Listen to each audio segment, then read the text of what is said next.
నమస్కారం.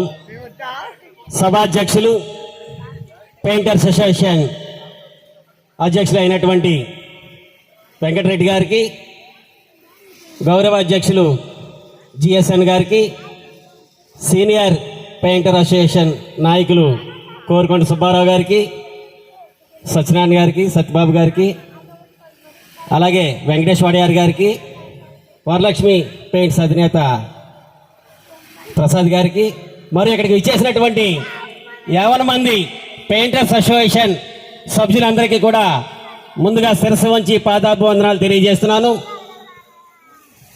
సోదరులారా, పాలకొల్లు నియోజకవర్గంలో మరి పెయింటర్స్ ఆర్టిస్ట్స్ మరి ఈ యొక్క అసోసియేషన్ స్టార్ట్ చేసి 40 సంవత్సరాలు పూర్తి చేసుకుంది. మరి మీ యొక్క ఐక్యత, మీ యొక్క ఆదరాభిమానాలు మరి ఎల్లవేళలా కూడా ఈ యొక్క పాలకొల్లు ప్రజలకు ఉండాలని, పాలకొల్లు ప్రజల యొక్క ఆశీస్సులు మీ అందరికీ కూడా కలగాలని శ్రీ క్షీరారామలింగేశ్వర స్వామి వారిని మనసా వాచా కర్మణ కోరుకుంటున్నాను.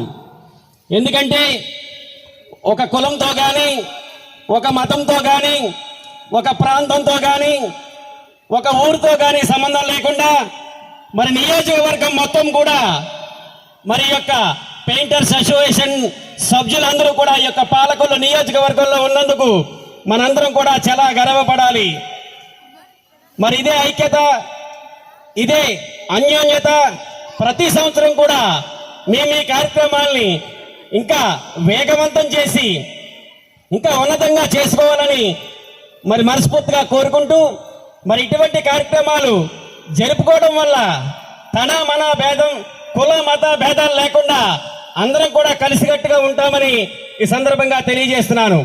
మరి ఇదే విధంగా మరి పెయింటర్స్ ఆర్టిస్ట్ అసోసియేషన్ తరఫున మరి మీరందరూ కూడా ఉత్సాహంగా ఉన్నటువంటి వాళ్ళు ఎవరైనా ఉంటే మరి రానున్న స్థానిక సంస్థల ఎన్నికల్లో కూడా మీ సంఘం తరఫున మీరు పోటీ చేసి ఈ సంఘం యొక్క గౌరవాన్ని, ఈ సంఘానికి ఉన్నటువంటి విలువల్ని, అలాగే మీ కుటుంబాన్ని గౌరవాన్ని కూడా పెంచుకోవాలని నేను కోరుకుంటున్నాను.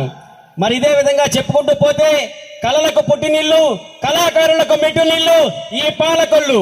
మరి ఇటువంటి పాలకొల్లులో ఎన్నో చిత్రకారులను తయారు చేసినటువంటి మహానుభావులు ఎంతో మంది పుట్టినటువంటి ఈ గడ్డ మీద మీ అందరూ కూడా ఇక్కడ ఐకమత్యంగా ఉండడం కూడా చాలా శుభసూచకం. కాబట్టి సోదరులందరూ కూడా రానున్న రోజుల్లో మన ఐక్యతను బలపరుచుకుందాం, మన ఐక్యతను చాటుకుందాం. మనం చిన్న ఒక పెయింటర్స్ అసోసియేషన్ మరి చిన్న బిల్డింగ్ లో ఉంది. మరి రానున్న రోజుల్లో పెద్ద కళ్యాణ మండపం కింద తయారవ్వాలని నేను మనస్ఫూర్తిగా కోరుకుంటున్నాను. మరి అటువంటి సత్తా, అటువంటి నాయకుడు మనకు ముందుండేటటువంటి నడిపించేటటువంటి నాయకుడు ఉంటే ఎంతటి కార్యాలైనా సరే మనం సాధించగలం. మరి ఏ సంఘంలో అయినా 2 సంవత్సరాలు ప్రెసిడెంట్ గా చేస్తే మరి మళ్ళీసారి అతనికి అవకాశం ఉండదు. కానీ రెడ్డి గారు చేసినటువంటి సేవలు మీ అందరూ గుర్తించి 2వ ఆయన్ని ప్రెసిడెంట్ గా చేసినందుకు మరొకసారి ప్రెసిడెంట్ గారికి మీకు కూడా ప్రత్యేక అభినందనలు తెలియజేసుకుంటూ సెలవు తీసుకుంటున్నాను.